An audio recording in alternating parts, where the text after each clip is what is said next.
Vamos analisar a derrota para o Atlético Mineiro por 2-1. Olha, o Vasco teve só alguns minutos de futebol, depois desistiu de jogar e pagou um preço por isso.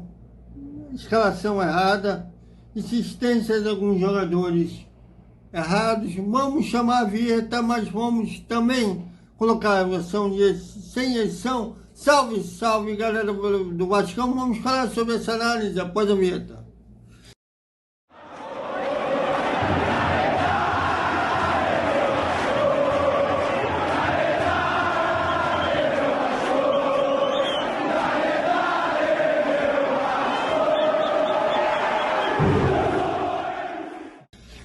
Galera, o Vasco foi um Vasco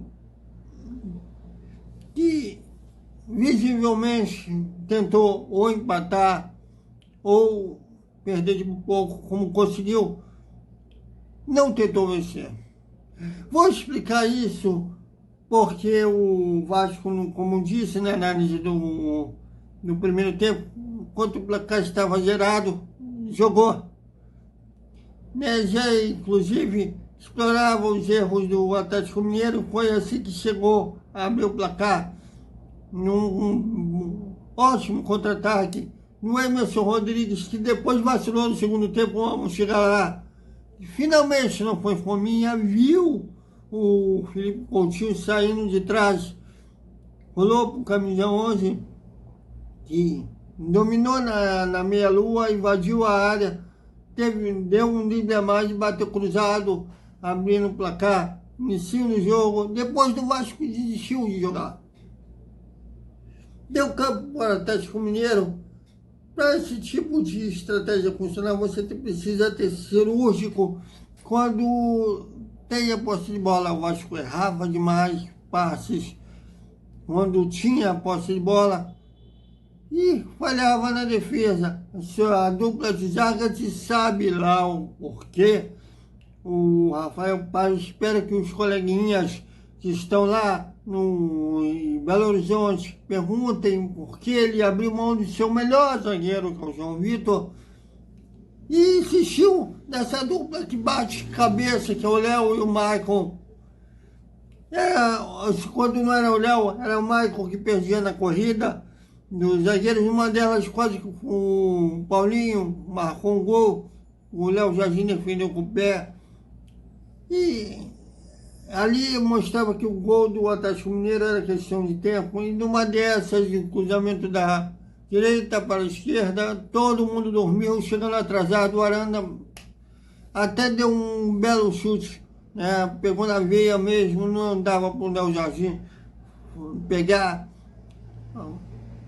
Quem poderia evitar aquele gol era a defesa, era o Pumita, que chegou atrasado na jogada.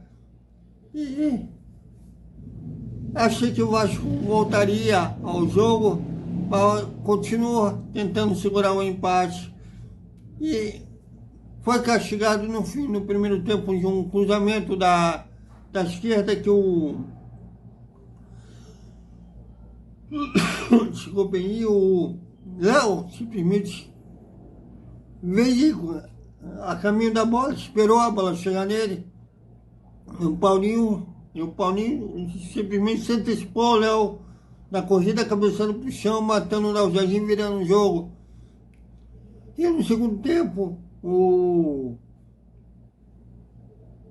Rafael Paiva botou o Safosa no lugar do Matheus Carvalho. Matheus Carvalho estava nervoso desde o primeiro minuto do jogo. Se continuasse campo, seria certamente expulso. E o Vasco continua ali, evitando jogar, mas ainda assim teve uma grande chance clara, uma jogada bem parecida com o gol do Felipe Coutinho, o Emerson partindo da direita para a esquerda. Ele estava sozinho, invadiu a área, cortou, estava sozinho, podia chutar, tentar o ângulo que dificilmente o goleiro do Aranha do Atlético Mineiro chegaria na bola. sei o que é. Eu acho que o Emerson Rodrigues se engana.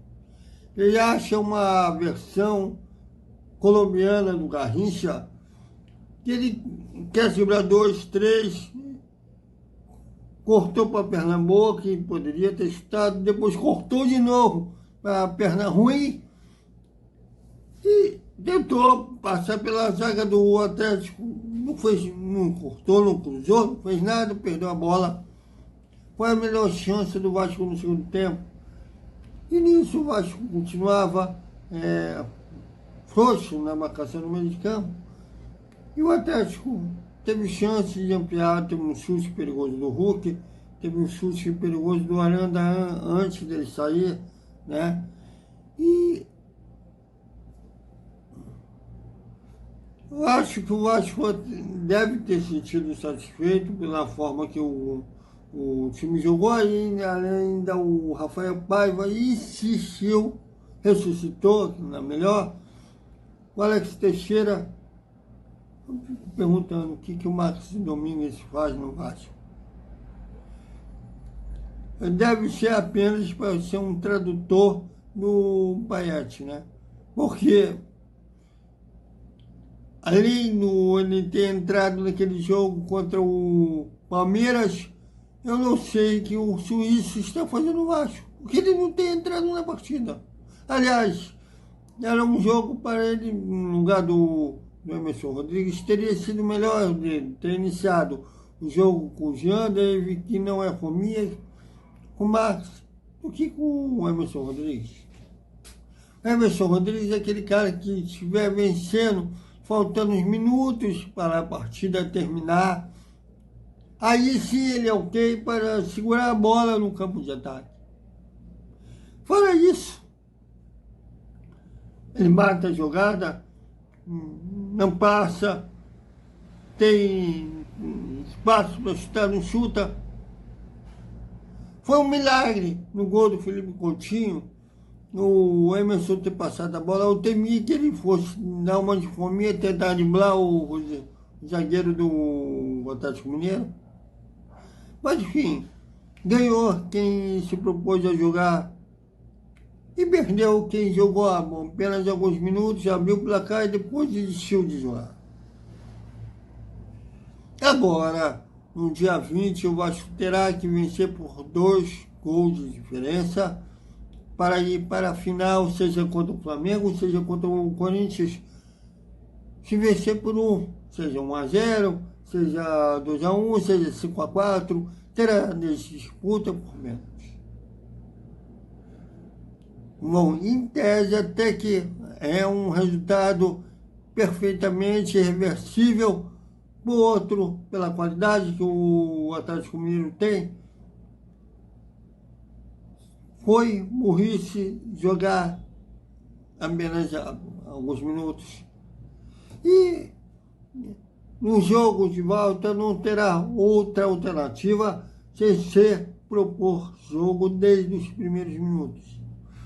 Preocupação, um cara que era o último ataque, o DVD, não joga mais esse ano. Felipe Coutinho saiu sentindo.